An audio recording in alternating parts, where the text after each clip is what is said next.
ప్రత్యేకించి చదివి వాటిని బాగా అధ్యయనం చేసి ఈ ఉపన్యాసానికి ఇచ్చేశారు. వారిని సాదరంగా ఆహ్వానిస్తూ ఉపన్యసించాల్సిందిగా కోరుతూ ఉన్నాను. సార్ సార్ వినిపిస్తుందండి? వినిపిస్తుంది సార్, మాట్లాడండి సార్. రైట్. అందరికీ నమస్కారం అండి. ఇంతటి అక్షర శిల్పులున్న సాహిత్యవేత్తలు ఉన్న సభలో నన్ను నిలబెట్టిన నా ఉపాధ్యాయులు అక్కినే నాగేశ్వరరావు కళాశాలలో నాకు పాఠాలు చెప్పిన నూతురుపాటి రాఘవరావు గారు చిన్న తప్పటడుగులు వేస్తున్న నన్ను ఆయన దగ్గర చేర్చుకుని ఆలోచనగా నడకలు నేర్పారు నాకు. తర్వాత సాహితీ జగత్తులో విహరింపజేశారు.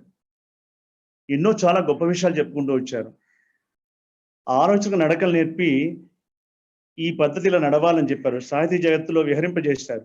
నా సాహితీ గవాక్షం నూతురుపాటి రాఘవరావు గారు. శ్యామ విజిబుల్ అండి? వినిపిస్తుందా? మాట్లాడండి సార్. రైట్. ఆయన నా సాహితీ గవాక్షంగా కోరుకుంటున్నాను నేను వారిని. అందరికీ నమస్కారం. బలివాడ కాంతారావు గారి కథలు నాకు చాలా ఆశ్చర్యాన్ని, ఎప్పుడు సంభ్రమాచర్యాలు కలిగిస్తుంటాయి అన్నమాట. వారి కథకులు 350 పైగా కథలు రాశారు వారు. ఆయన 33-34 నవలలు రాశారు, వ్యాసాలు రాశారు వారు. ఇంకా అనేక దృశ్య శ్రవ్య నాటకాలు కూడా రాశారు. ఇంతటి విశ్వరూపం, సాహిత్య విశ్వరూపం ఉన్న ఒక రచయిత బహుశా మనకి తక్కువ కనిపిస్తారు. విశ్వనాథ అటువంటి వాళ్ళని వదిలేసిన తర్వాత కనుక మనం చూసినట్లయితే. సరే, అందరికీ నమస్కారం. ఎస్ఎల్సి వరకు మాత్రమే చదువుకుని చదువుకు స్వస్తి చెప్పి ఉద్యోగంలో ప్రవేశించి తండ్రికి చేదోడు వాదోడు కాగలడని చెప్పేసి ఆ తండ్రి అనుకుని ఉండొచ్చు. కానీ సన్నగా రివటగా పొడగరైన ఆ కురవాడు తెలుగు సాహితీ యవనికపై తన సృజన అనే కుంచెతో కథ, నవల, నాటిక, వ్యాస చిత్రములను రాసి అద్భుత అక్షర చిత్రకారుడిగా అవుతాడని చెప్పేసి బహుశా ఎవరు అనుకుని ఉండరు. దాదాపు 400 కథలు, 32 నవలలు, అనేక వ్యాసాలు, నాటకాలు, ఎన్నని ఒక కాస్మిక్ రూపం. అర్జునుడికి శ్రీకృష్ణుడి విశ్వరూపాన్ని చూడటం ఎంత కష్టంగా ఉందో నాకు వారి విశ్వరూపాన్ని చూసిన అంత మూర్చపోయాను. బహుశా ఇంతకాలం తీసుకున్నారు. ఆగస్టు 15వ తారీఖు తర్వాత ఏ రోజైనా మీరు పెట్టండి, వీరి గురించి మాట్లాడతాను అన్న మాడభూషి సంపత్ కుమార్కి ప్రామిస్ చేసిన నేను చాలా కాలం వెనకంజ వేశాను. దానికి కొన్ని అనివార్య కారణాల వల్ల, ఒకటి నా ఆరోగ్యం, కన్నుకేదో ఇబ్బంది రావటం, తర్వాత ఎలా ముగించి ఎలా చేయాలి, ఒక గంటలో చెప్పడం, కొండని అద్దంలో చూపటమే. కొండని అద్దంలోనే చూపించాలి మనం, ఎలా చూపిస్తాం లేకపోతే. అంతటి కష్టమైందని.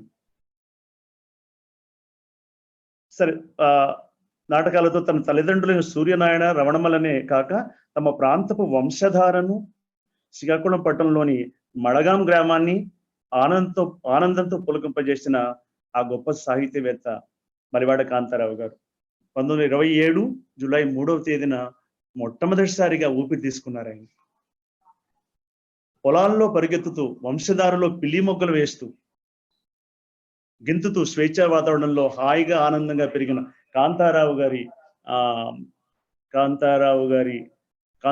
పాఠాలు చెప్పిన తండ్రి ఇంగ్లీష్ నేర్పిన ఉపాధ్యాయుడి కన్నా కూడా తాతగా రామ్మూర్తి గారు చెప్పిన రామాయణ మహాభారత గాథలు వారి మనసులో స్థిరపడ్డాయి. బహుశా బలివాడ కాంతారావు గారి భారతీయ దర్శనానికి, తాత్విక చింతనకు బహుశా వారి తాతగారి కారణమై ఉంటుంది. ఈ తాత మనవాళ్ళ అనుబంధాన్ని ఆయన చాలా గొప్పగా దృష్టి అనే కథలో చూపించారు. 3 తరాల గురించి మాట్లాడతాం అక్కడ. వారికి సాహిత్య పురస్కారం తెచ్చిన బలివాడ కాంతారావు కథలు అనే కథల్లో 33 కథల్లో ఇది చివరి కథ, 33వ కథ అన్నమాట. అక్కడ కొంచెం వివరంగా చెప్తాను. బలివాడ కాంతారావు గారు తన మూలాలు అంటే గ్రామం కానీ, తండ్రి తాతలతో పాటు భారత జాతి మూలాలను కూడా ఎప్పుడు మరవలేదు. రామాయణ మహాభారతాలతో పాటు వేదాలు, ఉపనిషత్తులు, భారతీయ ఆధ్యాత్మికతను, చింతనను తమలో పదవుకు నిలుపుకున్నారు. అంతేకాదు వాటి ఆవశ్యకత ఎక్కడ అవసరమైతే అక్కడ మోతాదు మించ నిష్పత్తిలో తన సాహిత్యంలో చెప్తూనే వచ్చారు.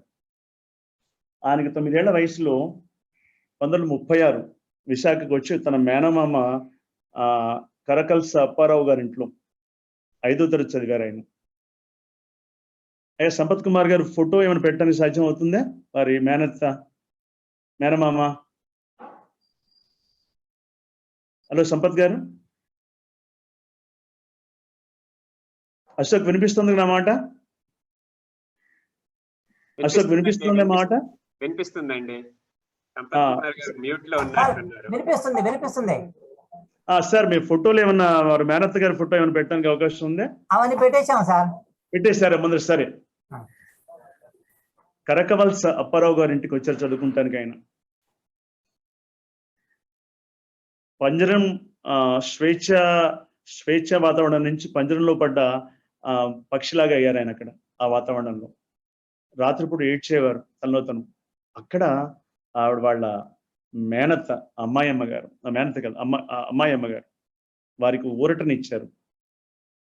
పట్టణ వాతావరణం నుంచి ఆ భయాన్ని బెరుకుని అతను బింబెలెత్తున బాలుణ్ణి పదవుకుని ఆత్మీయంగా అక్కుని చేర్చుకుని విక్రమార్కుని కథలు చెప్పారు. ఆవిడ పంచతంత్ర కథలు చెప్పారు, వేతాళ కథలు చెప్పారు. అది ఆవిడకి ఎంతో ఊరటనిచ్చింది ఆయనకను. ఆమె ఆప్యాయతకు కృతజ్ఞతగా వారు తర్వాత రాజశేఖర చరిత్ర అనే దాన్ని రాసి ఆవిడకి అంకితం ఇచ్చారు. కృతజ్ఞత చాటుకునే సంస్కారి ఆయన చెప్పేసి అక్కడ అర్థమవుతుంది. అయితే తర్వాత కాలంలో ఆయన కథకుడుగా మారటానికి బహుశా అమ్మాయమ్మ గారు చెప్పిన కథనం కావచ్చు, వర్ణనలు కూడా కావచ్చు. అది అవే సాహితీ బీజాలను నాటాయని చెప్పేసి మనం అర్థం చేసుకోవచ్చు. తర్వాత ఆ గ్రామంలో గొల్ల రామస్వామి చెప్పిన పద్ధతి కూడా వారికి బాగా నచ్చేది. కథ చెప్తే అంత ఆసక్తిగా ఉండాలి, రక్తి కట్టాలి, ఆకట్టుకోవాలనే ఒక లక్షణం తన కథల్లో పొదవుకున్నారంటే ఆ రామస్వామి అని చెప్తుంటారు ఆయన. అలాగే వాళ్ళ అమ్మాయి అమ్మగారు కూడా. అలాగే ఎస్ఎస్సి పరీక్షల కోసం ఒంటరిగా దీపం కింద చదువుకున్నారు ఆయన. తర్వాత అటువంటి కాంతారావు గారు తెలుగు సాహిత్యాన్ని, ముఖ్యంగా కథ నవలల్ని ఎంతో తేజోవంతం చేశారు ఆయన. తదుపరి కాలంలో గొప్ప పదవులు పొంది ఉత్తర భారతదేశంలో పనిచేసిన, గొప్పవారితో పరిచయమైన, విదేశాలకు వెళ్ళినా కూడా తన మూలాలు గ్రామం, వీధి దీపం, హై స్కూల్కు 9 కిలోమీటర్లు రాను పోను 18 కిలోమీటర్లు తొక్కడం మరవలే అని అంటున్నారు. మనసులో నిలబెట్టుకున్నారు ఆయన. సహజమైన ఈ వినయం, అణుకువ చదువు వల్ల వచ్చిన సంస్కారంతో మరింతగా శోభిల్లాయి వారిలో. చదువులో ఫస్ట్ ఆయన ఎప్పుడు.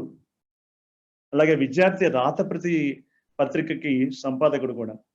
రెండో ప్రపంచ ప్రభావంతో ఉద్యోగం నుంచి బయటకు వచ్చారు. అప్పుడంతా రోజంతా పుస్తక పఠనమే. వారు అంతకుముందు చేస్తున్న పదవిలో కొన్ని గంటల పాటు వర్క్ చేయాల్సి వచ్చేది. వారు పల్లెటూరుకు వచ్చిన తర్వాత, అంటే వారి ఊరికి వచ్చిన తర్వాత అక్కడ హిందూ రీడింగ్ రూమ్ అనే దాంట్లో జంపన, కొవ్వలి నవలలు చదివారు. ఆ నవల చదివి ఎంతగా ఇన్స్పైర్ అయ్యారంటే ఆయన శారద అనే నవల రాశారు. అది చిత్రగుప్త ధారావాహిక వచ్చి చెప్పేసి వారే ముందు మాటలో చెప్పారు. బలివాణ కాంతారావు గారి తొలి కథ, ఇవన్నీ కూడా వారే స్వయంగా చాలా చెప్పారు. ఒక రచయితకి ప్రేరణ అనేది సమాజం అని, సమాజం చుట్టూ మనుషులు అని చెప్పేసి ఆయన చాలా గొప్పగా చెప్పారు. గురజాడ చెప్పింది కూడా అదే కదా, పరిశీలన పఠనం కావాలన్నారు గురజాడ. పఠనం వల్ల ప్రపంచం తెలుస్తుంది.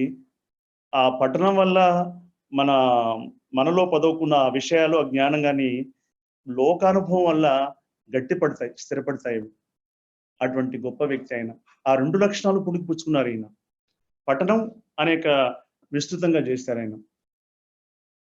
అలాగే పరిశీలన చేయడానికి ఆయనకి ఉత్తర భారతదేశంలో ఎక్కువగా పనిచేయటం వల్ల వెళ్ళిన ప్రతి ప్రాంతంలో ప్రతి వ్యక్తిని, ప్రతి ప్రదేశాన్ని, ప్రతి సంస్కృతిని, ప్రతి ఆచారాన్ని చాలా నిశితంగా పరిశీలించేవారు. అది పదవుకునేవారు. అవసరమైనప్పుడు అది అక్కడ సహజంగా అమరిపోతూ ఉండేదన్నమాట.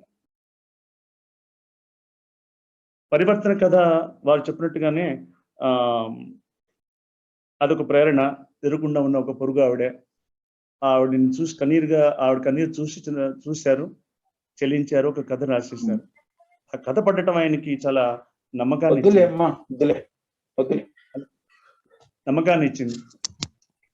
తను రాయగలనన్న విశ్వాసం కలిగింది. సాధారణంగా ఆనాటి రచయితలు ఎవరైనా కూడా అన్ని పత్రికలతో పాటు భారత్లో పడాలి అని అనుకుంటారు. శంకరంలో పోస్తే తీర్థం కాదన్నట్టుగా భారత్లో పడింది ఆయనకి. తర్వాత ఆ విశాఖ రచయిత సంఘంలోకి జాయిన్ అయిన తర్వాత వారు పెద్ద పెద్ద వ్యక్తులతో, సాహితీవేత్తలు,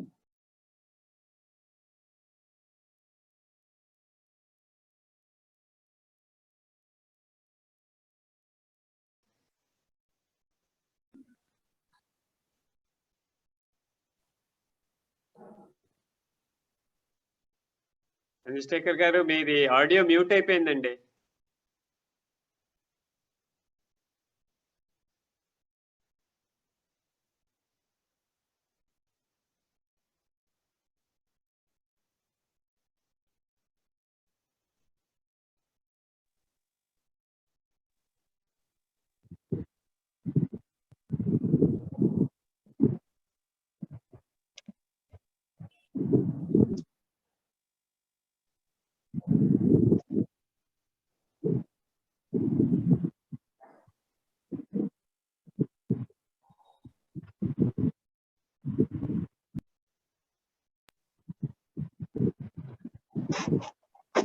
సార్ మీరు మ్యూట్ లో ఉన్నారు, అన్మ్యూట్ చేయండి సార్ ప్లీజ్.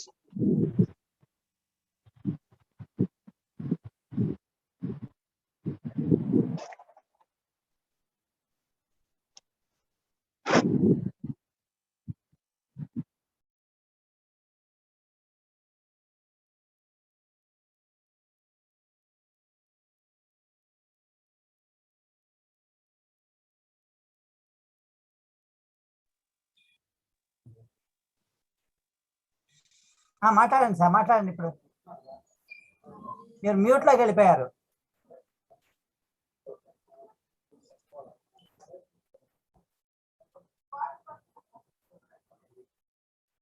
మ్యూట్లో ఉన్నారు సార్.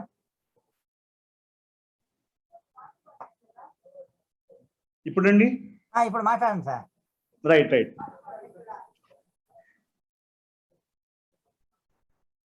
ఇప్పుడు వీడియో రాలేదే,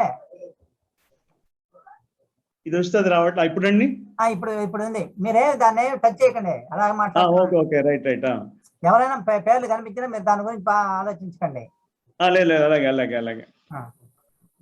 విశాఖ రచయిత సంఘానికి వచ్చే వక్తలు శ్రీపాద, పొడవటిగంటి, ముళ్ళపూడి వెంకటరమణుల సాంగత్యం, వారి ప్రసంగాలు వారికి ఒక మైమరుపు, ఊపు, లోచుకునిచ్చాయి. వారికి సాహిత్యంలో చదవలసిన ప్రతి రచనను చదివారు. ఆయన ఆకలింపు చేసుకున్నారు. భారతీయ సంస్కృతిని చూపే రామాయణ, మహాభారత, వేదాంతపరమైన పుస్తకాలను చదివారు, జీర్ణించుకున్నారు. ఆయన వీటి నేపథ్యంతో విశ్వ సాహిత్యం చదివారు వారు. This exposure has widened his mental horizons. వారిని ఆశ్చర్యం, ఎస్ఎల్సి వరకు మాత్రమే చదివిన వారు అనేక పుస్తకాలు, తెలుగు సాహిత్యం చదవలసినవన్నీ చదివారు, విశ్వ సాహిత్యాన్ని చదివారు చాలా వరకు. వారు చాలా ఆశ్చర్యం వేస్తుంది. విక్టర్ విగో ఆయన చదివారు, ఆయన ఫ్రెంచ్. ఎనలోటే ఫ్రాన్స్ గురించి చదివారు, టాల్స్టాయ్ చదివారు, మార్క్ ట్వైన్ చదివారు, పర్లెస్ బక్. ఇవన్నీ చాలా రష్యన్స్, ఫ్రెంచ్, అమెరికన్ ఆథర్స్ ఉన్నారు వీళ్ళందరూ కూడా. అయితే ఇక్కడ తమాషా దీంట్లో హెర్మన్ హోసెన్ ఆయన జర్మన్ స్విస్ పోయిట్. అతను అద్భుతంగా తత్వవేత్త, మనిషి మూలాల్ని, అంతరంగాన్ని ఆవిష్కరించే ప్రయత్నం చేశారు ఆయన. వారు తమాషాగా మొదటి ప్రపంచ యుద్ధం ముందు మన భారతదేశానికి వచ్చారు. వారు వచ్చినప్పుడు the early writings of Buddha అనేది చదివిన తర్వాత early life of Buddha inspire అయ్యి సిద్ధార్థ అనే నవల రాశారు వారు. అది గొప్ప. బహుశా ఈ పెర్లెస్ బక్ తర్వాత టాల్స్టాయ్, వీళ్ళందరిలో వారికి ఏం నచ్చుంటుందంటే వీళ్ళందరూ కూడా ఈ రచయితలందరూ కూడా మానవ జీవితాన్ని చూపించారు. అందుకే కథని చెప్పడం అంటాం, కథని చూపించడం అంటున్నాం. రాయటం అనేది అన్నాం మనం, జీవితాన్ని చూపిస్తాం మనం. ఈ జీవితాన్ని చూపించారు. పెర్లెస్ బక్ ఆవిడ పేద రైతుల, సన్నకారు రైతుల గురించి చెప్తూ ఉంటుంది, వలస వాళ్ళ గురించి చెప్తూ ఉంటుంది. ఇటువంటి సాహిత్యం బహుశా వారికి వారి జీవితంలో పరిశీలన వల్ల వచ్చుంటుంది, దాన్నే పదవుకున్నారు. 10 కాలాలు నిలవగలిగే సాహిత్య సృష్టి చేశారు శ్రీ బలివాడ. ఆయన కథలు, నవలలు, వ్యాసాలు ఇవన్నీ రాశారు. వీటికి ఎన్నో పురస్కారాలు వచ్చాయి. రాదగ్గ ప్రతి పురస్కారాన్ని అందుకున్నారు ఆయన. ఉత్తరాంధ్రపు జనజీవితాన్ని, దేశ విదేశాల పొందిన అనుభవాల్ని కథల్లో చూపించారు. కళింగాంధ్ర కథకుల ఆణిముత్యాలలో శ్రీ బలివాడ ఇప్పుడు ఒకరు. వీరి రచనలు చాలా వరకు ఇన్ఫర్మేషన్ దాంట్లో ఉంది. హిందీ, కన్నడ, తమిళ్, ఇంగ్లీష్ భాషల్లోకి వెళ్ళాయి. ముఖ్యంగా నవలలు సంపంగి, ఇదే నరకం, స్వర్గం ప్రత్యేకించి. వీరి సృజనకు అర్థమైన దగాపడిన తమ్ముడు నేషనల్ బుక్ ట్రస్ట్ వాళ్ళు అన్ని భాషల్లోకి అనువదింపు చేశారు. అడవి మనిషి అనే నాటకం జాతీయ కార్యక్రమంగా ఆకాశవాణి అన్ని భాషల్లో ప్రసారం చేసింది. పుంజభూమి వంశధారులకు ఎంతో ప్రాచుర్యం, అవార్డు వచ్చాయి. ఇన్ని వచ్చినా ఇన్ని రాసినా కూడా ఆయన చాలా వినయంగా అంటారు, ఇంకా my best writing is at to come అని అంటారు ఆయన. ఇంకా రావాలనే వినయం. చాలా జ్ఞానసంద్రంలోకి లోతుకు వెళ్ళిన వాళ్ళకే వాళ్ళు పొందిన జ్ఞానము, ఇంకా పొందవలసిన జ్ఞానము, ఇంకా వెళ్ళవలసిన లోతు తెలుస్తుంది. ఆ లోతు మనుమాలు చేసుకున్న బలివాడ కాంతారావు గారు ఆదర్శప్రాయులు. తెలుగు సాహిత్యం ఉన్నంత వరకు, తెలుగు అక్షరం ఉన్నంత వరకు బలివాడ కాంతారావు గారు చిరంజీవే ఆయన. అంతటి సంస్కారి, సృజనశీలి సంతానమే ఉష గారు, సుజాత గారు, కవిత, అశోకులు. దామర వెంకట సూర్యారావు గారు నాకు నా మిత్రులు, నా సాహిత్య గురువుగా భావించే, అంతర్యామిలో రాస్తుండేవాడు ఇదివరకు నేను ఈనాడులో. అలా ఒక పరిచయం అయ్యారు. వారి ద్వారా ఉష గారి నెంబర్ సంపాదించే ముందర నేను ఉష గారితో మాట్లాడాను. తర్వాత అప్పుడు ఆవిడ సుజాత గారి నెంబర్ ఇచ్చారు.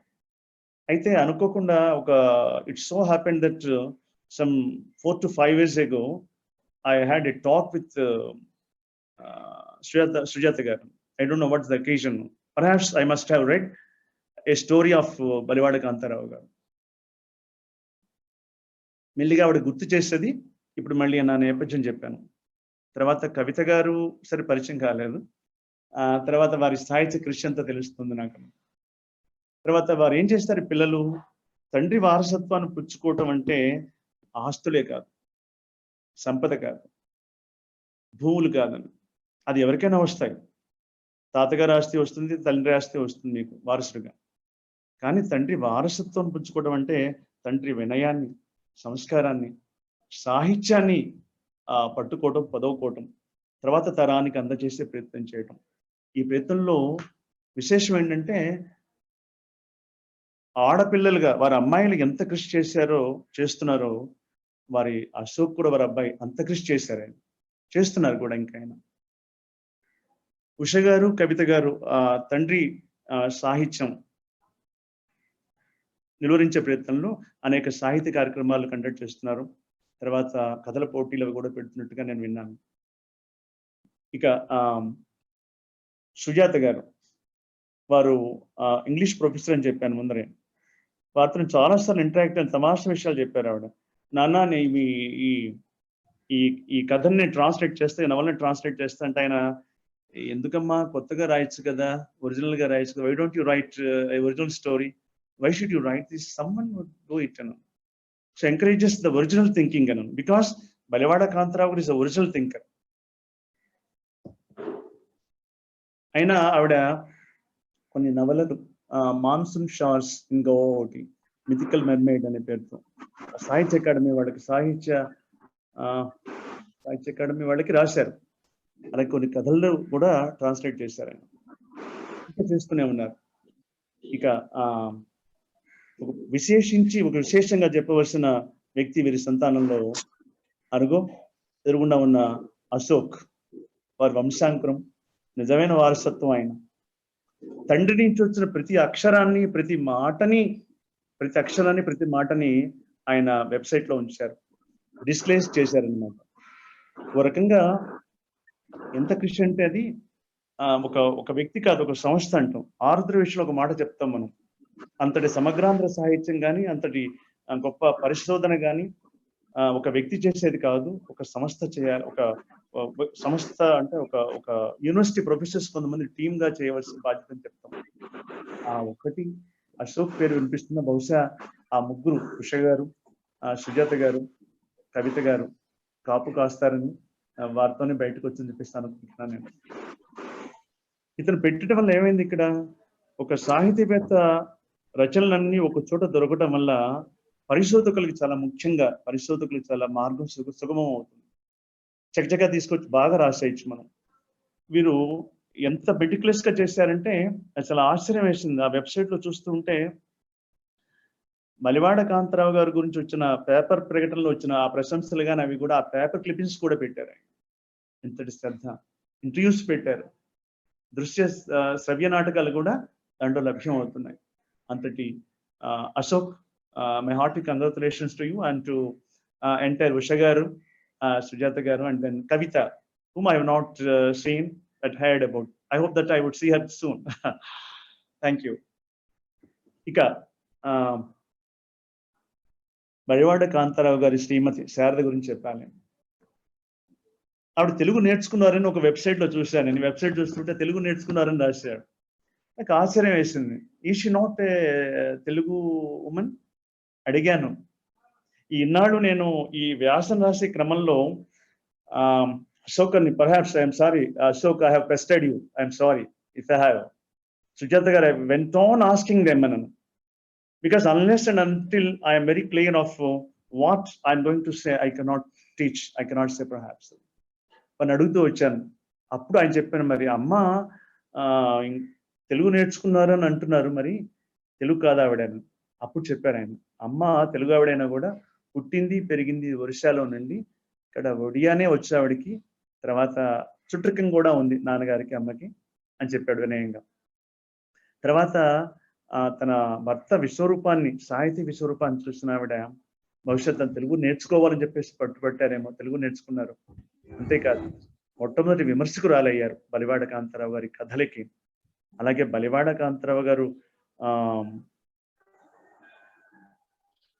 After has gone into long silence, నిశ్శబ్దంలోకి వెళ్ళిపోయిన తర్వాత వారి రచనల్ని ఒక అకుంఠిత దీక్షతో వారి కుటుంబం అంతా శారద గారి మార్గదర్శకత్వంలో అనేకం తీసుకొచ్చారు. వారందరికీ హ్యాట్స్ ఆఫ్. తర్వాత ఇక్కడ ఒక విశేషం కూడా ఆ వెబ్సైట్ లో నేర్చుకున్నా నేను. తన రైటింగ్ చాలా అంతా ఓపెనే. బలివాడ కాంతారావు గారు రచనలు చదివితే ఆయన రచనలు, ఆయన ముందు మాట చదివి నేను ఆయన మనస్తత్వం అంతా అర్థమైపోయింది నాకు. అంటే మనస్తత్వ శాస్త్రజ్ఞుడు మనం అని అంటారేమో నన్ను. టీచర్ని బేసిక్గా నేను అనమాట. ఎంత నిగర్వం, నిరాడంబరతన, ఉన్నది ఉన్నట్టుగా చెప్పడం, నిష్కపటం లేకపోవడం, ఇవన్నీ వాళ్ళలో కనిపించాయి. అంతటి స్వచ్ఛత, అంతటి పారదర్శకత, అంతటి నిజాయితీ, అంత నిబద్ధత వీరి పిల్లల్లో కూడా కనిపించడం నాకు చాలా విశేషంగా తోచింది. చాలా విశేషం.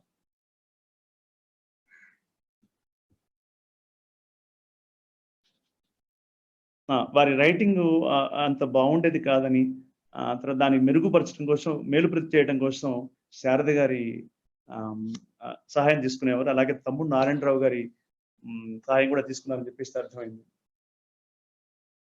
ఇక కాంతారావు గారి భావనలు, ఉద్దేశాలు, రచన విధానం, ప్రేరణ ఎలా ఉంటాయి దాని మీద చిన్న మాటలు చెప్పి ప్రధాన భాగం కథల విశ్లేషణకు వస్తాను. రచయితకు స్వతంత్రపు ఆలోచనలు ఉండాలి. దాన్ని ఒరిజినాలిటీ అంటాను. This originality makes him to observe the things and view at the things as it is, as realistically perhaps అన్నమాట. ఇది గొప్ప శక్తి ఉంటుంది. దానికి ఒక రకంగా ఛాలెంజింగ్. అది చాలా మంది కథకులు ఏం చేస్తారంటే అంతకుముందు కథకుల్ని ఇమిటేట్ చేయటం, ఆ ధోరణిలో రాయటం చేస్తుంటారు. కానీ అలా కాదు, ఒరిజినాలిటీ ఉండాలన్నారు ఆయన. అది ప్రూవ్ చేశారు కూడా ఆయన. అన్నపూర్ణ నవల రాసినప్పుడు ఆయన శరశ్చంద్ర అలాగా ఉంది అనే ఒక మిత్రుడు చేసిన చిన్న విమర్శ వారిని చాలా కుదిపేసింది. ఆ భావం నుంచి బయటపెట్టడానికి చాలా కృషి చేశారు, తనదైన ముద్ర వేశారు. ఈ ముద్ర బహుశా ఎవరికైనా సాహిత్యంలో తప్పదేమో. శ్రీశ్రీ అంతటి మహాకవే విశ్వనాథ సత్యనారాయణ గారి ప్రభావం, దేవులపల్లి కృష్ణశాస్త్రి గారి ప్రభావం నా మీద దాదాపు 4 దశాబ్దాలు ఉందన్నాడు. ఆ తర్వాతే బయటపడి నాదైన మార్గం నిర్మించుకున్నాను, నాదైన పదం ఏమిటో తెలుసుకున్నాను అన్నాడు. అలా అతి తక్కువ వయసులో తన పదాన్ని శ్రీశ్రీకి పట్టినంత టైం పట్టలేదు బలివాడ కాంతారావు గారికి. చాలా క్విక్ గా బయటకు వచ్చేసారు ఆయన. అందుకే వారు రచన చదువుతుంటే చాలా హాయిగా ఆహ్లాదంగా ఒక కొత్త ధోరణి, కొత్త పద్ధతి, కొత్త ఆలోచన ఉంటుంది. కానీ ఎక్కడో చదివామో ఎక్కడో చూసామన్న భావన కలగదు. అది చాలా గొప్ప విశేషం బలివాడ కాంతారావు గారి కథల్లో. వారు ఏమంటారంటే రచయితకి స్వతంత్ర భావం మెరుపులా వచ్చే భావాన్ని పట్టుకోవాలి, దాన్ని మనసులో ఉంచుకోవాలి, దాన్ని బీజాల్లాగా వేసి చెట్టులో పెంచగలగాలంటాడు. అయితే దీనికి ఎలా వస్తుంది? అది మెరుపుల ఆలోచనలు అందరికీ వస్తాయి, కానీ కొంతమంది దాన్ని మనోక్షేత్రంలో దాన్ని నాటగలరు, దాన్ని సాహిత్య వృక్షంగా పెంచగలరు. దానికి కృషి సాధన కావాలంటున్నాం. మరి ఈ కృషి సాధన కావాలంటే వాళ్ళకి ఏం కావాలి? వాళ్ళ ముందు ఒక రోల్ మోడల్ కావాలి. ఎవరి నుంచి నేర్చుకోవాలి? ఎవరు చెప్తారు వీళ్ళకి అంటే అది కూడా మార్గం ఆయన చెప్పారు. కాలానికి నిలబడ్డ రచయితలు, రచనలు, అటువంటి రచనల్ని గొప్ప రచనలుగా ఉన్న వాళ్ళని ఆదర్శంగా తీసుకోమన్నారు ఆయన. అవి చదవమన్నారు ఆ సాహిత్యం. ఇంకొక పెద్ద విశేషం చెప్పారు ఆయన, ప్రజల నుంచి నేర్చుకోవాలన్నారు ఆయన. అంటే ప్రజలతో మమేకం అవ్వాలి. సమాజంలో ఒక భాగమే రచయిత, మనందరికీ తెలుసు. అసలు ఎవరైనా డాక్టర్ అయినా, బీటెక్ అయినా, టీచర్ అయినా సమాజంలో ఒక భాగమే కదా డాక్టరేట్ అయినా. Independent of the society enjoys his own position. అయితే సమాజంలో వచ్చినప్పుడు అతను ఒక వ్యక్తి, ఒక భాగమే. ఇక్కడ సమాజంలో అతను చుట్టూతున్న అందరినీ కూడా పరిశీలించందే ఎలా వస్తుంది?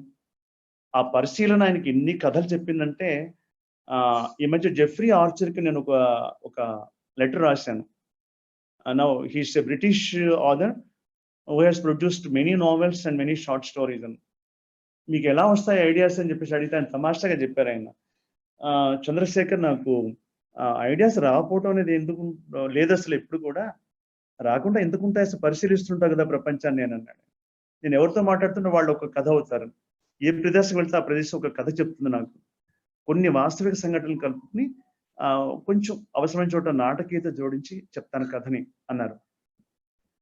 బలివాడ కాంతారావు గారిలో కూడా అంతటి నేపథ్యం ఉంది. పరిశీలన, ముఖ్యంగా వాడికి ఉత్తర భారతదేశంలో పనిచేయటం అనేది వాడికి ప్రపంచాన్ని చూడగలగటం.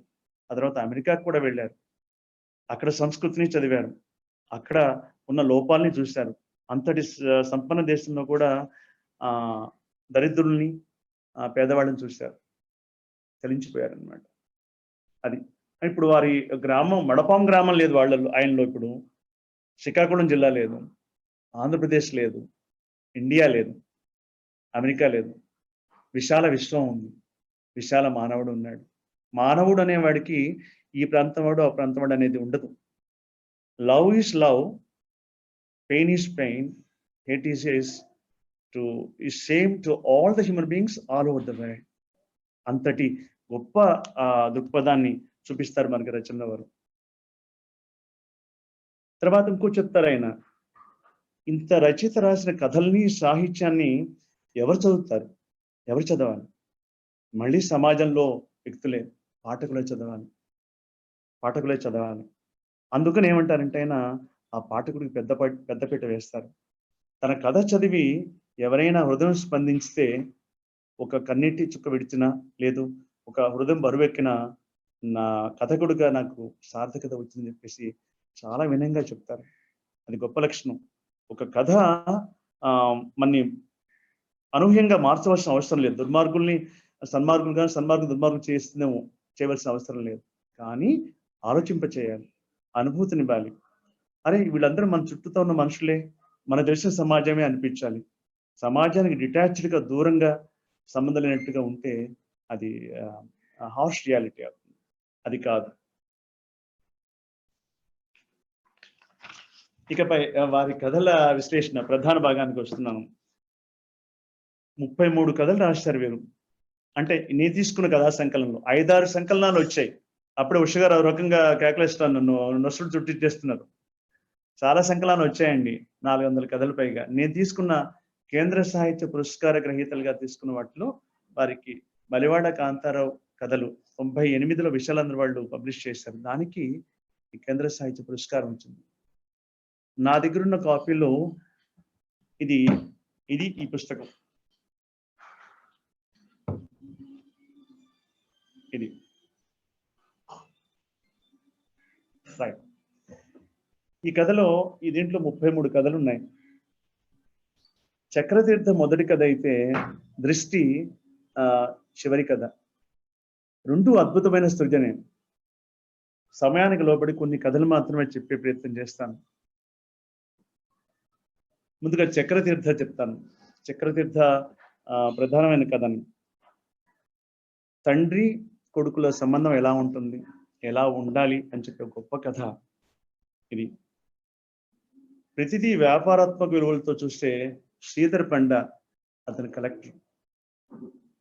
తండ్రి సుదర్శన్ పండ ఆ పూరిలో చక్రతీర్థ వీధిలో అక్కడే ఉంటూ వచ్చిన భక్తుల్ని కొడుతూ, దుర్భాషలాడుతూ, బెత్తంతో కొడుతూ, దండిస్తూ లంచాలు తీసుకుంటూ ఉంటాడు. దాని రక్షణ అని అంటాం మనం.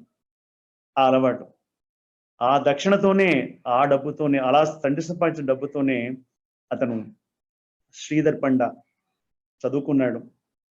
ఆ చక్రతీర్థ గాలిలో, ఆ చక్రతీర్థ పట్టణంలో, చిన్న ఊళ్ళో ఉన్న ఆ గాలి, ఆ నేల, ఆ నీరు అందించిన దాంట్లోనే జవజీవాలు వచ్చాయి అతనికి. చక్కగా ఉన్నతంగా పైకి వెళ్ళాడు, చదువుకున్నాడు, తర్వాత కలెక్టర్ అయ్యాడు. మధ్యలో అయితే తమాషా ఏంటంటే, ఈ తండ్రి అందరినీ కొట్టి బెదిరించి డబ్బు తీసుకోవడం అనేది అతనికి చాలా ఆశ్చర్యంగా, వింతగా అనిపించి తండ్రిని అసహించుకుంటాడు. పైగా అంతేకాదు, తను చదివే తరగతిలో తండ్రిని కొండముచ్చుకున్న హీనంగా చిత్రీకరించే ప్రయత్నం చేస్తాడు. అంటే ఏ డబ్బుతో అయితే, ఏ సంపాదనతో అయితే, అంటే భక్తుల్ని బెదిరించి దండించి సంపాదించిన డబ్బు తండ్రి తెస్తున్న విషయం తెలుసు తనకి. ఆ డబ్బుతో తను చదువుకుంటున్న విషయం తెలుసు. దాని నుంచి అది మాత్రం తండ్రిని ఆశ్రయించుకుంటాడు. సరే, ఉన్నతమైన పదవి వస్తుంది. ఆ పదవి రాగానే అంతే తన మూలాన్ని మర్చిపోయాడు. అసలు ఐఏఎస్ లో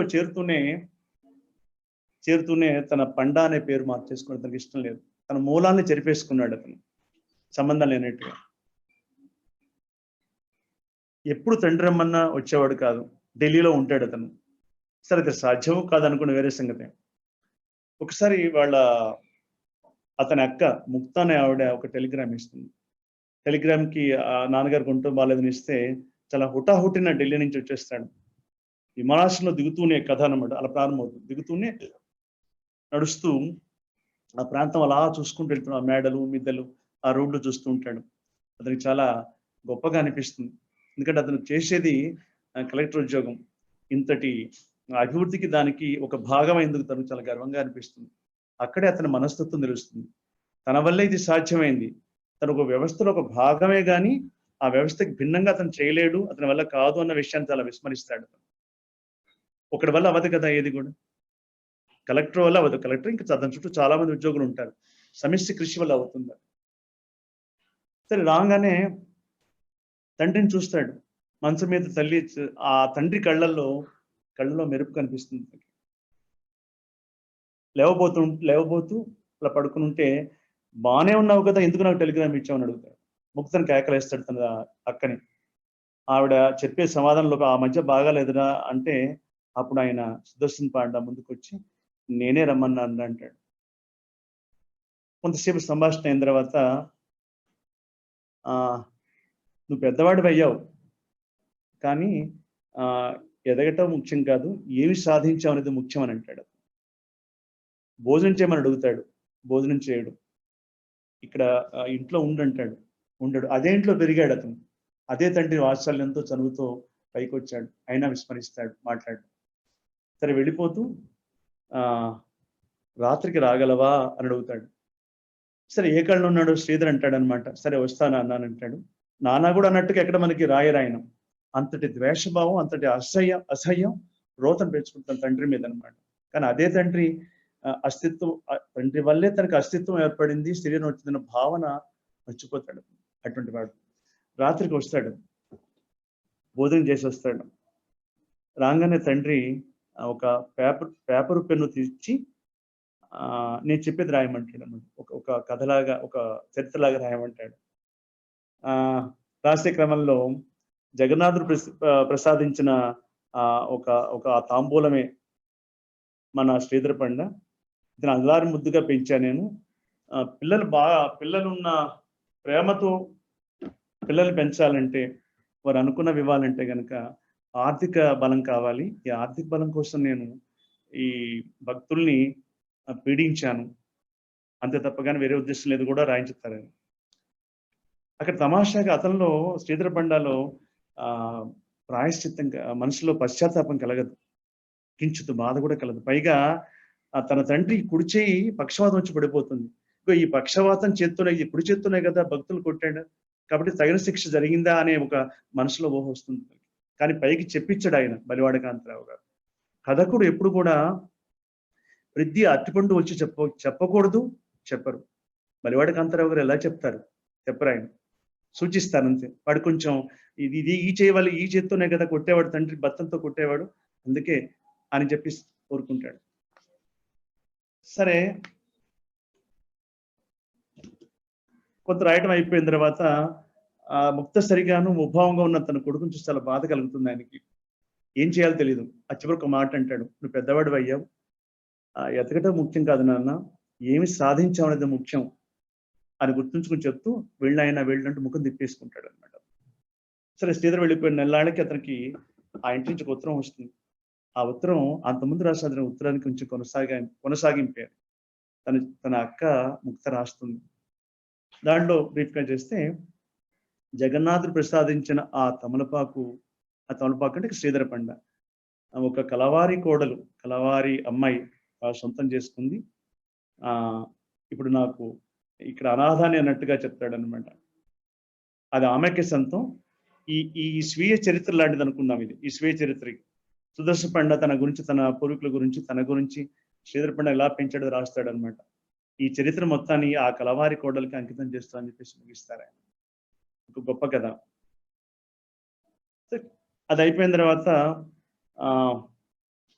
కొన్నాళ్ళు అయిన తర్వాత మర్చిపోతాడు శ్రీధర పండ. అతని భార్య చాలా ఆగ్రహావేశాలు చెప్తుంది.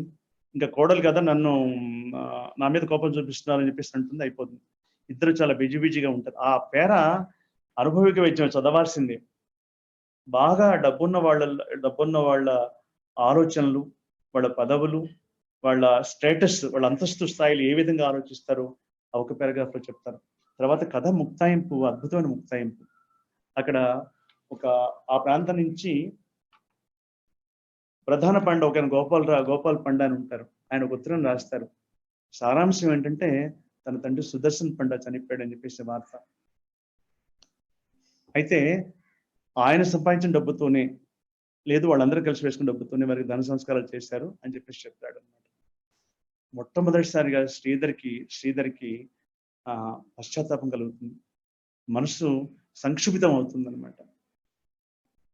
అంతకుముందు శ్రీధర్ పక్కన తన పక్కన ఉన్న పండా అనే పేరుని ఐఎస్ లో తీసుకున్న అతను శ్రీధర్ పండ వాట్ ఈస్ షేమ్ అంటూ కొట్టుకున్నట్టుగా కథ చెప్పేస్తాను. అక్కడ అంటే పండ ఇక్కడ అంటే పండ అనే పేరు ఇప్పటికీ మనసు అతను అంగీకరిస్తుంది తండ్రి చనిపోయిన తర్వాత అనమాట. ఇలా ఒక వ్యక్తి మరణించిన తర్వాత వచ్చే భావన, అతను ఉన్న పశ్చాత్తాపాన్ని బలివాడ కాంతారావు చాలా కథలో చెప్తారు. దృష్టి అనే కథ కూడా వస్తుంది, ఆ తర్వాత చెప్తాను మీకు. ఇక్కడ తమాషా ఏంటంటే, మనిషి ఏం సాధించాలన్నా కదా, ఎదగటం ముఖ్యం కాదు, సాధించడం ముఖ్యం అన్నారు ఆయన. అంటే ఆయన ఉన్నత పదవిలోకి వెళ్ళాడు, చక్కగా చదువుకున్నాడు, తర్వాత కలెక్టర్ అయ్యాడు. చదువు వల్ల ఏమవ్వాలి? జన్మతః వచ్చిన సంస్కారం ఇనుమడించాలి, ఇంకా పెరగాలి బాగా. ఆ సంస్కారం చదువుకు శోభిస్తుంది. అందుకే చదువు సంస్కారం ఎందుకు ముఖ్యమంటే, చదువు సంస్కారం మీద ఆధారపడుతుంది, సంస్కారం చదువు మీద కూడా ఆధారపడుతుంది. బోత్ ఆర్ ఇంటర్ డిపెండెంట్ అని అంటాం. అంతటి అది ఈ సారాంశంగా నాకు తోచింది. తర్వాత రెండో కథ, మనిషి పశువు అనే కథ. మనిషి పశువుగా మారితే అంటే పశు లక్షణాలు, మృగ లక్షణాలు, దుర్మార్గం, అన్యాయం ఉండేవాడు అనమాట. అదే పశువు ఒక్కోసారి మనిషిగా కూడా అవ్వచ్చు. రెండిటికి సాధ్యం అవుతుంది. మనిషి పశువుగాను మారచ్చు, పశుప్రాయాల్లో పశువులాగా ప్రవర్తించే మనిషి, దుర్మార్గంగా ఉండే మనిషి మంచివాడుగా మారచ్చు. రెండూ సాధ్యం అవుతాయి. దీంట్లో ఇక్కడ మనం మనిషి పశువు అని పెట్టారు కానీ అయినా అది చాలా ఆలోచన. ముందుగా అతను మనిషి. మనం ఎంత శత్రువైనా ఎవరైనా కూడా ముందు మనిషి అంటాం. సైంటిస్ట్ అయినా డాక్టర్ అయినా అవన్నీ పదవులే, కానీ ముందుగా మనిషి మనం. అందుకే మనిషి అని ప్రారంభించారు ఆయన. ఓకే, ఒక తాగుబోతు డ్రైవరు, అతను ఎవరి మాట వినడు, ఇష్టం వచ్చినట్టు వస్తుంటాడు, ఆఫీస్కి రాడు, చాలా కోపం వస్తుంది, ఎవరు పట్టించుకోరు, ఆఫీసులో అందరూ భయపడిపోతారు అతనంటే. అతన్ని ఎదురుపట్టమే అతనితో కష్టంగా అనిపిస్తుంటుంది వాళ్ళకి. అలాగే అతన్ని నియంత్రించాలని, అతని చేష్టలు పరిమితం చేయాలని చెప్పేసి ప్రయత్నిస్తారు, కానీ సాధ్యం రాదు వాళ్ళకి. అక్కడ ఒక ఆఫీసర్ వస్తారు, ఆయన ధైర్యం చేసి అతనికి ఛార్జ్ షీట్ ఇస్తారు. ఇస్తే చాలా కోపంగా వస్తాడు అతను ఈయనతో మాట్లాడడానికి. అక్కడ ఆయన చాలా చాలా శాంతంగా చక్కగా, బలవాడి కాంతారావు గారు, అది ఆ ఆఫీసర్ బలవాడి కాంతారావు గారు. ఆయన తన అనుభవంలోంచి కథల ముందు రాస్తారు. నేను బాంబే వెళ్ళినప్పుడు ఇటువంటి డ్రైవర్ ఉండేవాడు, వాడికి ఛార్జ్ షీట్ ఇచ్చాను, తర్వాత జరిగిన సంఘటన చెప్తారు ఆయన. నువ్వు చాలా బాగుంటావు, అందంగా ఉంటావు, చక్కటి వక్షస్థలం, చక్కటి గిరిజాల జుట్టు అని చెప్పేసి చెప్తాడు. మన మీద చాలా కోపంగా ఉన్న వ్యక్తి మన దగ్గరికి వచ్చినప్పుడు మనని ఎడాపెడా అనాలని కానీ, లేకపోతే తిట్టాలని కానీ, లేకపోతే కనుక కొట్టాలని కానీ వచ్చినప్పుడు అతని ఆగ్రహాన్ని అణిచేది పొగడ్తం. అదే బలరాముడు ఆగ్రహంతో వస్తున్నప్పుడు శకుని చెప్తాడు, ఇలా ఆలస్యంగా ఆగ్రహంగా వస్తున్నాడు నాన్న, గురుదేవులు మామ ఏం చెమ్మడ్డామని దుర్యోధనుడు అడిగితే, ఆగ్రహానికి పొగడితే ఒక మంచి మందు అంటాడు. ఆ ఆగ్రహంతో హలం పట్టుకుని వస్తున్న ఆయన్ని ఆజ్ఞాపాద్యాదులు ఇచ్చి సముచిత రీతిలో సత్కరించాడు అనమాట. ఆ పారవశ్యంతో కూతురు ఇచ్చి చేస్తానంటే అది వేరే సంగతి. అలాగా ఇతన్ని పిలిచి ఇతనితో మాట్లాడుతూ ఇతని అందాన్ని చెప్తుంటారు. ఇతను చాలా నమ్మడు. ఏం సాయిబా ఏంటి అని వేడగొడంగా కూడా మాట్లాడతాడు. అయితే మొట్టమొదటిసారిగా అంతటి దుర్మార్గుడు అనుకున్న అతనితో అంటే మనం అంటాం మనిషి దుర్మార్గాన్ని, మనిషిలో ఉన్న చెడుని కనుక మనం చెడుని మాత్రమే చూడాలి, కానీ మనిషిని అసహించుకోకూడదని చెప్పేసి చెప్తూ ఉంటాము. We should look at the bad vice but not the man as a whole. అసలు ఆ విషయానికి వస్తే మనిషి అన్నవాడు మంచి చెడుల సమ్మిళితమే కదా ఆ అర్థం. మెల్లిగా మారుతాడు అతను. ఇతను దబాయించి డబ్బు కావాలని అడుగుతాడు తాగుడికి. అలా ఒకసారి, 2 సార్లు, 3 సార్లు డబ్బులు ఇస్తారు. ఆయన డబ్బులు తీసుకెళ్తూ ఉంటాడు. తర్వాత లొంగనన్నట్టుగానే ప్రవర్తిస్తాడు. తర్వాత ఆఫీసర్ సాఫ్ట్ గా మాట్లాడాడు కాబట్టి, మృదుగా మాట్లాడాడు కాబట్టి ఈయన్ని మనం ఏం చేయాలన్నా పర్లేదు అన్నట్టుగా మాటమాటికి వస్తూ డబ్బు తీసుకుంటూ ఉంటాడు. చివరికి ఒక సందర్భంలో కోర్టు కేసుకు వెళ్తే కోర్టు కేసులో గురించి బయటపడేస్తారని నామికి. ఇంత అయిన తర్వాత అతనిలో ఒక రకమైన మార్పు వస్తుంది. మనసులో మంచితనం అనేది ఉంటుంది. అది ఆకాశంలో సూర్యుడిని మేఘాలు ఎలా కమ్మేస్తాయో, అలాగే మనిషిలో ఉన్న మంచి కూడా ఒక్కోసారి భయం, ఈర్ష, అసూయలు వీటితో కప్పబడిపోతుందన్నమాట. అవి తొలగినప్పుడు నిజమైన సూర్యుడు బయటకు వచ్చినట్లే మబ్బుల నుంచి మనిషిలో మానవత్వం బయటకు వస్తుంది. అంతటి గొప్ప రచయిత వీరు. ఈ సందర్భంలో ఈ పాత్ర తర్వాత చివరికి ఏమవుతుందంటే పూర్తిగా మారడానికి ఇష్టపడతాడు అతను. మారిన తర్వాత మనిషి అవుతాడు. ఆఫీస్కి రెగ్యులర్గా వస్తుంటాడు, అన్ని చేస్తుంటాడు. తర్వాత తాగుడు కూడా ఆల్మోస్ట్ మానేస్తాడు. అమ్మయ్య, ఒక వ్యక్తిని మార్చగలిగాను, ఒక పశువుని మనిషిని చేయగలిగా అని చెప్పేసి ఆఫీసును మురిసిపోతూ ఉంటాడు. అప్పుడు ఒక రోజు రాత్రి దడదడా శబ్దం చేస్తూ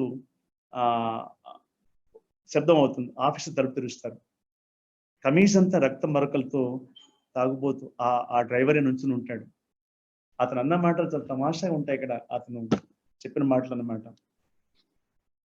మనిషిని అయిన తర్వాత చేసిన ఇతను ఏం చేసావు అని అడుగుతాడు ఆయన.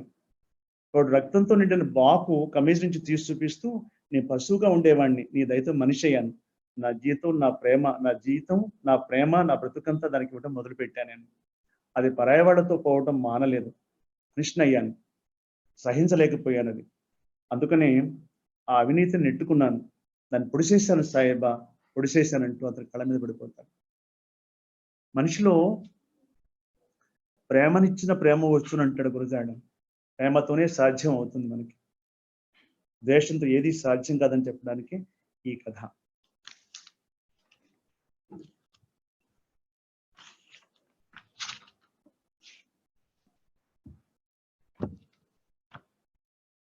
చాలా హెక్టిక్గా ఉన్నట్టుగా ఉంది నాకు. ఏది చెప్పాలి, ఏది చేయాలనే ఒక సందిగ్ధం కూడా అనమాట నాకు. ఏమైనా న్యాయం చేయలేకపోతున్నాను ఒక బాధ. సరే, చెప్పినంత వరకు చెప్తాను. బలివాడ కాంతారావు గారి కథా సాహిత్యం మీద మరి కొండని అద్దంలో చూపించమంటున్నారు, మీరందరూ ఎలా చూపించడం ప్రయత్నిస్తాను. కానీ మీరందరూ ఒక విశాఖలో కానీ, లేకపోతే మీకు విజయవాడ కానీ, బెంగళూరు, అశోక్ ఎక్కడైనా సరే, లేకపోతే సుజాతక్క భువనేశ్వర్లో కానీ ఎక్కడ పెడతారు, బలివాడ కాంతారావు గారి సదస్సు జరిగితే అద్భుతంగా చెప్పొచ్చున్నాం. సరే, దానం అనే కథ. సో దానం మనం మామూలుగా చేస్తూ ఉంటాం.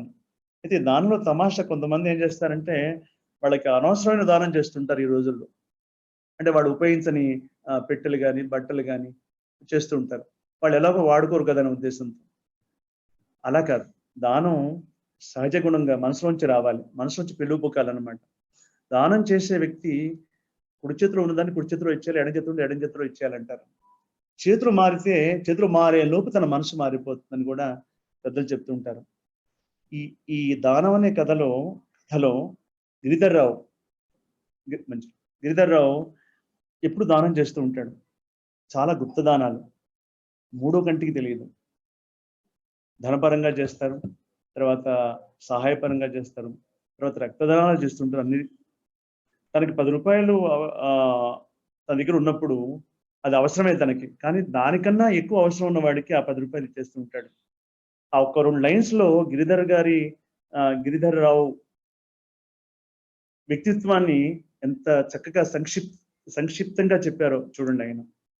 సరే, అటువంటి గిరిధర్రావుకి తన భార్య చక్కని అనుకూలవతి.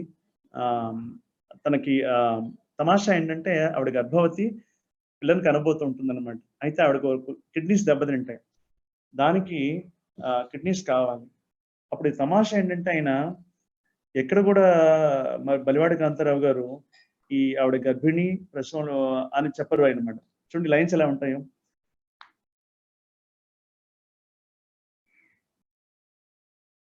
ఉన్న ఒక బిడ్డ రాధారాణి తల్లి ప్రాణంతో ముడిపెట్టుకుంది. భానుమతి లేకపోతే రాధారాణి లేదు, ఇద్దరు లేకపోతే తన ఇల్లు కూలిపోతుంది అంటాడు. సరే, ఆవిడకి కావాల్సిన కిడ్నీస్ గురించి అనమాట రకరకాల ప్రయత్నం చేస్తూ ఉంటారు. చివరికి పేపర్లో ఒక యాడ్ ఇస్తాడు అతను. ఇస్తే 30-40 ఏళ్ల వయసులో ఉన్నవాళ్ళు కావాలి, బ్లడ్ గ్రూప్ ఇది అని చెప్పేసి ఇస్తారు. ఆ అడ్రస్ తన ఉద్యోగ వివరాలు అవన్నీ కూడా ఇస్తాడనమాట. దానికి ఒక ఆవిడ చిట్టెమ్మ అనే ఆవిడ దానవాయిపేట నుంచి స్పందిస్తుంది. తను వచ్చిస్తానని చెప్పి, తన ఆనవాళ్ళు చెప్పి, పలానా మెడ్రాస్ రైల్వే స్టేషన్లో ఉంటాను, నేను సెంట్రల్కి వస్తాను రమ్మని చెప్పి ఆహ్వానిస్తుంది. ఈయన వెళ్తారు.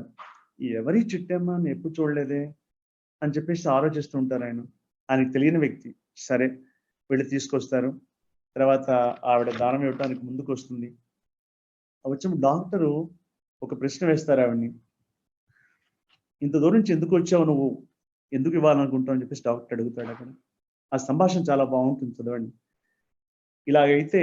ఇలాగైనా ఒకరి కళ్ళలో నీరు ఆపగలను డాక్టర్ గారు, నేను అన్ని టెస్టులు చేయించుకే వచ్చాను, ఇవిగో రిపోర్ట్లు, మీకు అనుకూలంగా ఉంటే మళ్ళీ టెస్టులు చేయించవచ్చు అని చెప్పి ఆలస్యం చేసి ఆ ఇల్లాలి బాధను పొడిగించకండి అని అంటుంది.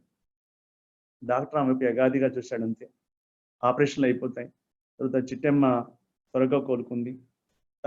మా రాజమండ్రి ప్రయాణం అయింది. ఒంటరిగా ఆమెను పంపించడం ఇష్టం లేని, అంతటి ప్రాణదానం చేసిన తన భార్యకి, తద్వారా తన బిడ్డకి ప్రాణదానం చేసిన ఆ చిట్టెమ్మని ఒంటరిగా పంపించేందుకు మనస్కరించని గిరిధర్రావు ఆమెతో కలిసి ప్రయాణం వెళ్తాడు అక్కడికి. అక్కడ ఆ ఇల్లు చాలా చాలా నిరాడంబరంగా ఉంటుంది. భోజనాలు అయిన తర్వాత మాట్లాడే టైంలో, ఇంకెవరు నన్ను ఇంతవరకు మీరు ఆ, పోల్చుకోలేకపోయారు. కానీ మీ విషయాలు నాకు ఎప్పటికప్పుడు తెలుస్తున్నాయి అని అంటుంది ఆ చిట్టెమ్మ. ఎలా?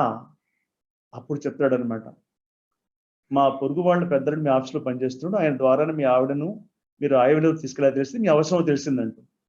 ఇంతకీ మీరెవరు అని ప్రశ్నించిన దానికి ఇంకా పోల్చుకోలేదా? సరే చెప్తాడు అతను. ఆ తర్వాత 20 ఏళ్ల కిందటి మాట.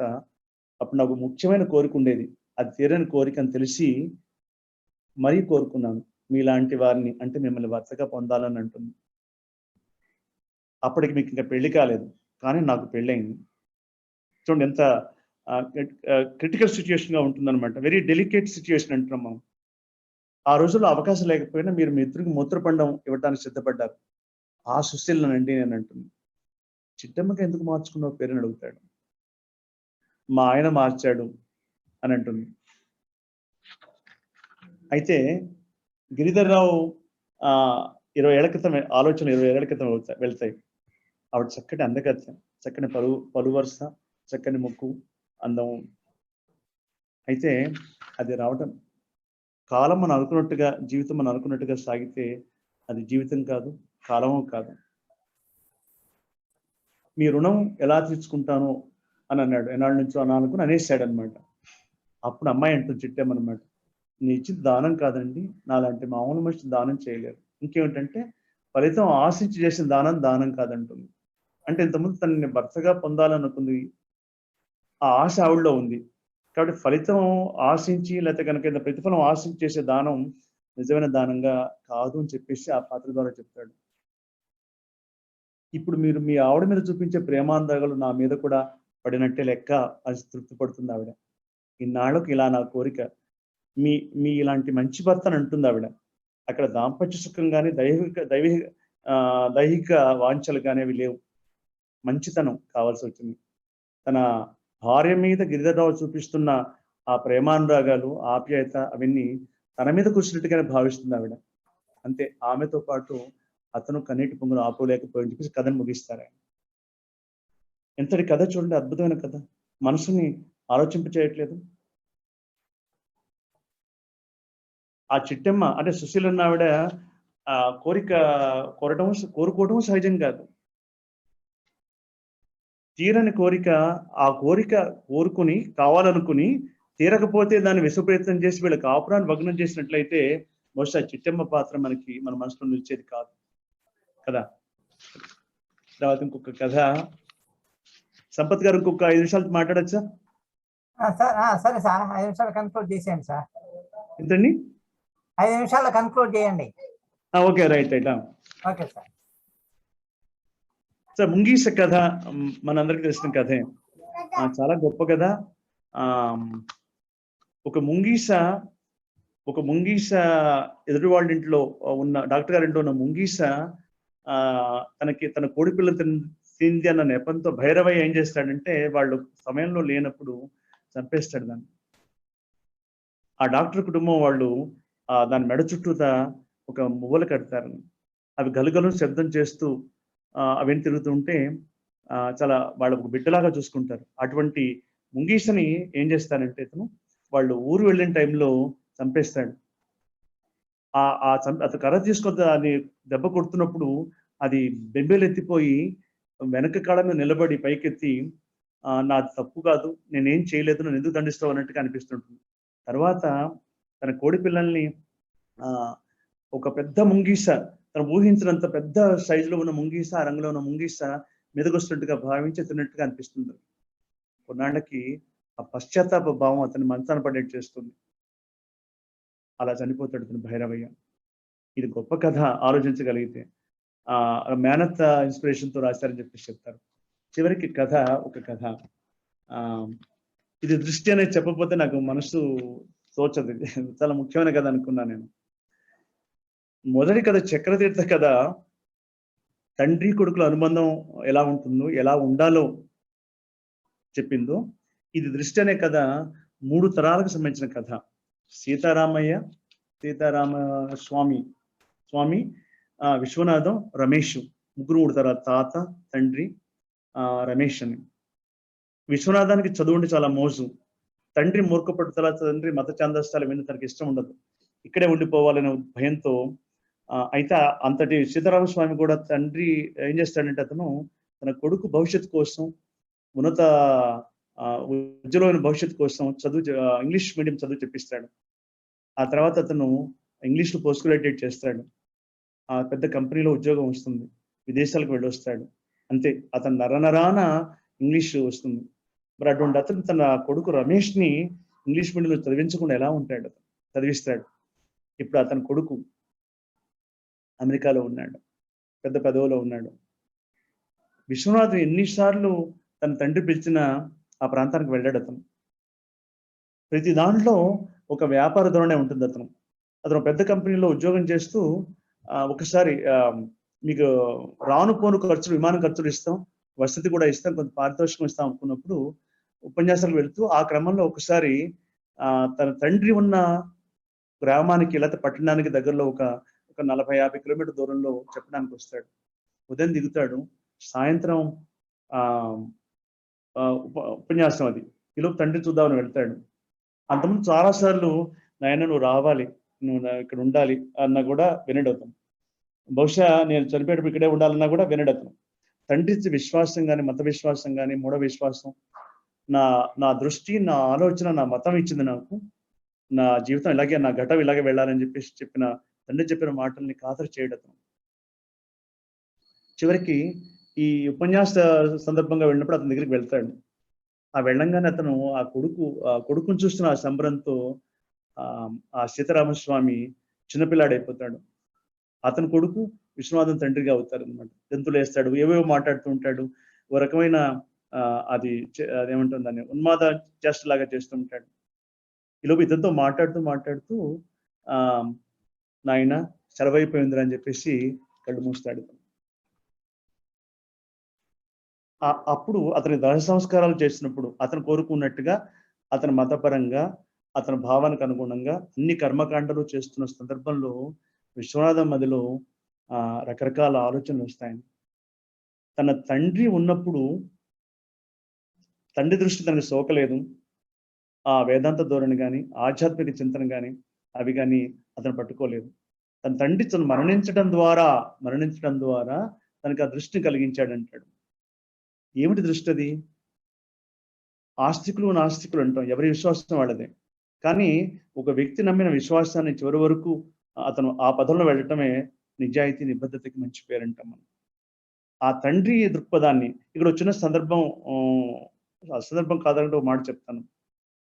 మా నాన్నగారు ఈ నెల మే నెల 8వ తారీఖు కాలం చేశారు. 92 ఏళ్ళు ఆయనకి. మా అమ్మగారు ఒక 30 ఏళ్ల క్రితమే పోయారు. పోయినప్పుడు నేను విజయవాడలో ఉంటున్నాను. మేమిద్దరం భార్యాభర్తలు ఉద్యోగాలు చేస్తున్నాం. మా పాప చిన్న పాప, చూడటానికి దానికి ఉంటున్నాను. నాన్నగారు ఒక్కసారి మీరు ఇక్కడికి వచ్చేసి ఉండండి అని అంటున్నా కూడా వస్తానరా చేస్తానంటూ కొంతకాలం ఉండి వెళ్ళిపోవడం. తమ్ముడు ఉంటారు అక్కడ. సరే, తమ్ముడికి ఎందుకు పెళ్లి చేసుకోలేదు. అక్కడ వెళ్ళటం 2 రోజులు ఉంటాం, 3 రోజులు ఉంటాం. ఇక్కడ మళ్ళీ చాలా అదిగో బలివాడ కాంతారావు గారు మడపాం గ్రామం నుంచి విశాఖపట్నంలో వచ్చిన ఎలా చిక్కుపోయినట్టు అనిపించిందో మా నాన్నగారు అలా అనిపించేది అనమాట. 2 రోజులు ఉంటాం, 3 రోజులు ఉంటున్న తర్వాత అరే బాబు ఒకసారి నేను గుడివాడ వెళ్ళి వస్తాను, అది గుడివాడ వెళ్ళి మళ్ళీ వచ్చేస్తారని వెళ్ళిపోయేవారు. మళ్ళీ ఒక 20 రోజుల వరకు వచ్చేవారు కాదు. మళ్ళీ అడిగేవాడిని, మళ్ళీ బలవంతాన్ని వచ్చి ఆయన ఇక్కడ నేను చూసేవాడిని. ఆయన ఉన్న క్షణము, మాట్లాడిన క్షణము చాలా పక్షిని మనం ఆకాశంలో, నీలాకాశంలో ఎగుతున్న పక్షిని తీసుకొచ్చి పంజరంలో పడేస్తే ఎలా ఉందో అటువంటి భావన కనిపించేది వారిలో. నాకు మనస్కరించలేదు. సరే నాన్నగారు మీకు ఎక్కడ బాగుంటే అక్కడ ఆయన చక్కగా నడిచి వెళ్ళిపోతుంటే నా 92 ఏళ్ల వయసు వరకు కూడా ఎక్కడ ఎవరి చేత చేయించుకోలేదు. కాళ్ళు కూడా ఇప్పుడు కూడా పట్టించుకున్న సందర్భం మా అమ్మగారి నుంచి చేయలేదు, ఆయన చేయలేదు. అంతటి గొప్ప కథకుడుగా నాకు దీంట్లో చూస్తుంటారు అనమాట. దీనికి 2 ఉత్తరాలు ఉంటాయి ఈ కథలో. అవి చాలా గొప్ప ఉత్తరాలు. బహుశా తెలుగు సాహిత్యంలో గొప్ప ఉత్తరాలుగా భావిస్తున్నాను నేను. ఒకటి విశ్వనాథ్ తన కొడుకు రమేష్కి రాసిన భావనలో తనకి తండ్రికి ఎటువంటి దృష్టి కలిగించాడు, తర్వాత విశ్వాసం, దార్శనికత, జాతి, మూలాలు ఇవి తండ్రి మరణం వల్ల కానీ అతనికి సోకలేదు. దీనికి రమేష్ రాసిన ఉత్తరం అద్భుతమైన ముక్తాయింపు. అతను అంటాడు, నాన్న చిన్నప్పటి నుంచి నేను నీ దగ్గరికి ఉన్నప్పుడు నువ్వు ఎంతసేపు మిల్టన్, షేక్స్పియర్ ఇవే చదివించేవాడు. ఎంతసేపు ఇంగ్లీష్ మాట్లాడించేవాడు, ఇంగ్లీష్లో చేయించేవాడు. నాకు ఇష్టం ఉందా లేదా చేసేవాడు కాదు. నీకు అసలు నాతో స్పెండ్ చేయడానికి సమయం ఉండేది కాదు. తాతయ్యకి నేనే ఆయన లోకం. ఆయన ఏం చెప్పారు తాతగారు నాకు? ఉపనిషత్తుల సారం నుంచి రామాయణ భారత కథలు, శంకరుల అద్వైతం వరకు అన్ని చెప్పారు. తర్వాత మీరు మాత్రం ఏం చేశారు? మీరు ఇచ్చిన సంస్కృతి, నాకు భాష, అవన్నీ నాకు ఉద్యోగం కల్పిస్తే, పాశ్చాత్య సంస్కృతికి సంపర్కం కలిగిస్తే తాతయ్య నుంచి భారతీయ దర్శనం నేర్చుకున్నాను. ఈ దర్శనమే నన్ను కాపాడుతుంది నాన్న అని అంటాడు. అంటూ ఇక్కడ చెప్తూ చివరిలో ఒక అద్భుతమైన మాట చెప్తారు ఆయన.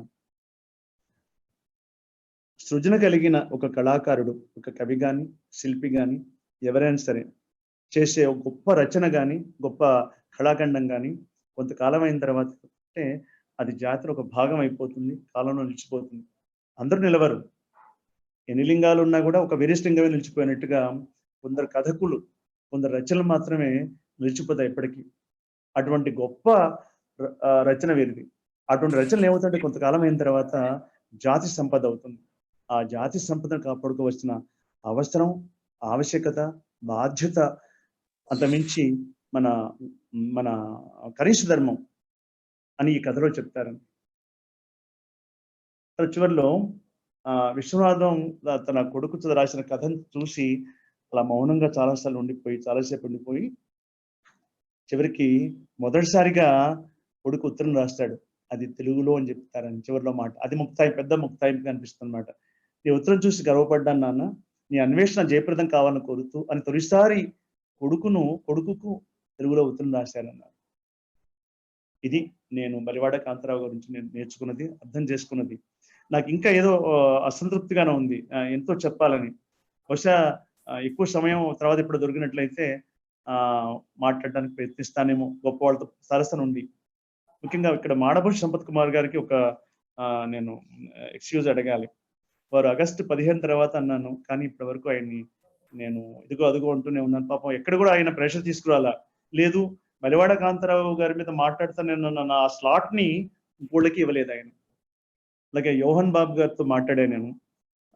వారు ఫస్ట్ పిహెచ్డి బలివాడ కాంతారావు గారి కథల మీద. తర్వాత ఇంకా పిహెచ్డిలో ఎంఫిల్ చాలా మంది వచ్చాయి. సెంట్రల్ యూనివర్సిటీలో కూడా ఈ మధ్య చేశాను. నిజానికి ఆర్ పిహెచ్డిస్ నేషన్ వేస్ట్ అని చెప్పేసి నేను 10th నేను డిగ్రీ ఫస్ట్ ఇయర్ చదువుతున్నప్పుడు హిందూ పేపర్లో ఒక పెద్ద ఆర్టికల్ వచ్చింది. ఇప్పుడున్న పిహెచ్డిస్ కానీ ఎంఫిల్ చూస్తుంటే చాలా ఆశ్చర్యం వేస్తుంది నాకు. అదే ఒక భాగం, ఇది కూడా జాతిలో ఒక భాగమే, ఒక పరంపరలో, ఒక ప్రవాహంలో ఒక భాగం అనుకుంటాం మనం. బలివాడ కాంతారావు గారి గొప్ప తాత్వికులు, వేదాంతం తెలిసిన వారు. అయితే వేదాంతం ఎప్పుడు కూడా ప్రవచించేట్టుగా ఉండకూడదు. ఎంతవరకు అంతవరకే చెప్పి వదిలేస్తారు, స్ఫురింపజేస్తారు అంతే. మనకి ఒక లైనో 2 లైన్లో చెప్తారని. రచయిత పాత్రను దాటి ఎప్పుడు కూడా ప్రవేశించి చొరబడ్డాడు అతను. అది బలివాడ కాంతారావు గారి కథ. ఇటువంటి అవకాశం నాకు ఇచ్చిన మాడభూషి సంపత్ కుమార్ గారు, తర్వాత నాకు ఎంతో సహకరించిన బలివాడ కాంతారావు గారి పిల్లలు, ముఖ్యంగా అశోక్కి ధన్యవాదాలు చెప్తూ నమస్కారం. ధన్యవాదాలు సార్, చాలా సంతోషం. బలివాడ కాంతారావు గారి గురించి మీరు చాలా విపులమైనటువంటి ఉపన్యాసం చేశారు. ఆయన గురించి ఎన్నో విషయాలు సేకరించారు. తర్వాత వాళ్ళ కుటుంబీ